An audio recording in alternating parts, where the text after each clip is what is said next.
kepolisian. Ya. Ini buktinya. Beliau tahu. Ya. Masa beliau memarahi saya? Ya. Tidak ada kata-kata itu. Beliau berkomunikasi dengan saya. Siap Panglima. Ya sudah, kamu berangkat ke Jakarta kemarin sore. Begitu. Itu Berangkat ke Jakarta besok pagi. saya Oh siap Panglima, laksanakan. Baru-baru ini surat Brigjen TNI Junior Tumilar kepada Kapolri yang meminta Babinsa tidak perlu diperiksa di Polresta Manado viral di media sosial. Junior Tumilar adalah perwira tinggi TNI Angkatan Darat yang bertugas sebagai Inspektur Kodam Merdeka. Dalam surat yang ditulis dengan tangan tersebut, Junior mengatakan Babinsa yang dimaksud adalah yang mendampingi Ari Tahiru 67 tahun, warga yang sedang berhadapan dengan masalah konflik lahan di Sulawesi Utara. Brigjen TNI Junior Tumilar mengaku menaruh perhatian kepada Babinsa yang dipanggil ke kantor polisi. Surat tulis tangan Brigjen Junior itu dengan tembusan Panglima TNI Marsikal TNI Hadi Cahyanto, Kepala Staf Angkatan Darat atau KSAD Jenderal TNI Andika Perkasa, dan Panglima Kodam Merdeka Mejen TNI Wanti Waranai Franky Mamahit, pengacara Ari Tahiru, serta anggota Komisi 3 DPR RI fraksi Nasdem Hillary Brigita Lasut. Dia mengatakan Babinsa dipanggil ke Polresta Manado. Dia juga menyoroti soal Brimob Polda Sulawesi Utara yang mendatangi Babinsa saat bertugas di tanah Edwin Lomban. Brimob ini juga disebutkan dipanggil ke Polresta Manado. Disebutkan juga surat itu dibuat karena Brigjen TNI Junior Tumilar telah mendatangi kepolisian daerah Sulawesi Utara dan juga telah dikomunikasikan jalur Forkompimda tapi tidak diindahkan. Junior memberitahukan dan memohon agar Babinsa jangan dibuat surat panggilan Polri. Ia menyebutkan para Babinsa itu bagian dari sistem pertahanan negara di darat.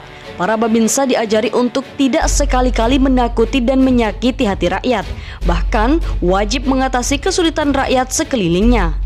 Dalam suratnya itu juga diberitahukan kepada Kapolri ada rakyat bernama Ari Tahiru, rakyat miskin dan buta huruf berumur 67 tahun, ditangkap dan ditahan karena laporan dari PT Ciputra Internasional.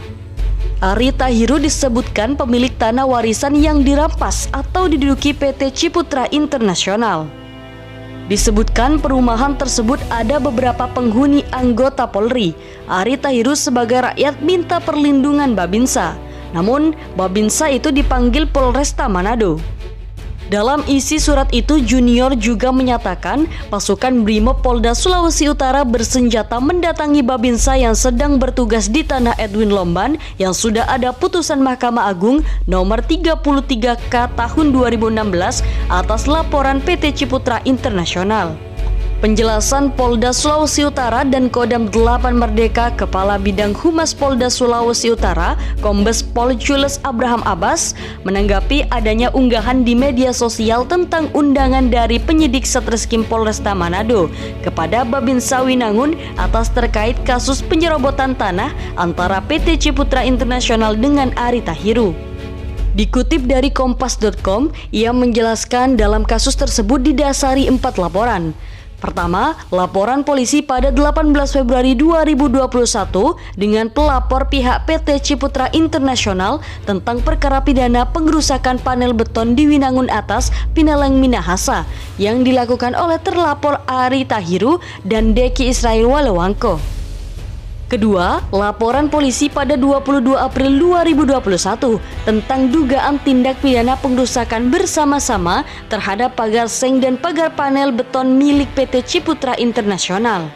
Ketiga, laporan pengaduan nomor 690 pada 28 Juni 2021 tentang dugaan tindak pidana pengerusakan dan penyerobotan tanah di Tingkulu, Wania Manado yang dilaporkan pihak PT Ciputra Internasional.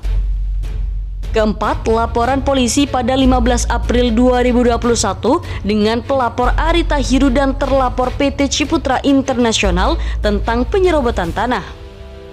Terkait adanya laporan polisi dan pengaduan tersebut, penyidik melakukan proses penyidikan dan penyidikan guna melayani masyarakat untuk mencari keadilan melalui proses penegakan hukum berdasarkan asas equality before the law atau kesamaan di hadapan hukum, kata Jules dalam keterangan tertulis. Laporan polisi pada 18 Februari 2021 dan laporan polisi pada 22 April 2021 telah ditangani oleh Satreskrim Polresta Manado. Dari hasil koordinasi dengan Jaksa Penuntut Umum, Kejaksaan Tinggi Sulawesi Utara, berkas perkara penyidikan kasus pengerusakan panel beton milik PT Ciputra International yang berlokasi di Winangun Atas, Pinalang, Minahasa, berdasarkan petunjuk CPU Kejati Sulawesi Utara P19 bahwa penyidik harus melengkapi dengan mengambil keterangan pihak yang menyuruh tersangka Ari Tahiru melakukan perusakan panel beton tersebut. Mengenai adanya pemberitaan sebelumnya yang menyebutkan Ari Tahiru buta huruf, Jules menegaskan hal tersebut tidak benar, bahwa yang bersangkutan itu tidak buta huruf, jelas Jules. Mengenai laporan polisi pada 15 April 2021, perkara tersebut telah ditangani oleh penyidik Subdit 2 Ditreskrimum Polda Sulawesi Utara. Polisi melaksanakan gelar perkara pada awal 23 Agustus 2021 dengan kesimpulan bukan merupakan suatu tindak pidana karena kedua belah pihak mempunyai alas hak atau bukti kepemilikan. Pada saat dilakukan peninjauan lokasi yang dihadiri dari Ari Tahiru, perwakilan PT Ciputra International, Hukum Tua Desa Winangun Atas dan Hukum Tua Desa Pinalang 1, dari hasil pengecekan lokasi, pelapor dan terlapor menunjuk lokasi tanah yang sama dengan alas hak yang berbeda. Penyidik telah melakukan pengecekan sertifikat hak guna bangunan atau SHGB dari terlapor PT Ciputra International bahwa benar terdaftar di BPN Kota Manado. Sedangkan surat register desa Pinalang dari pelapor atau Ari Tahiru ternyata tidak terdaftar di buku register desa Pinalang.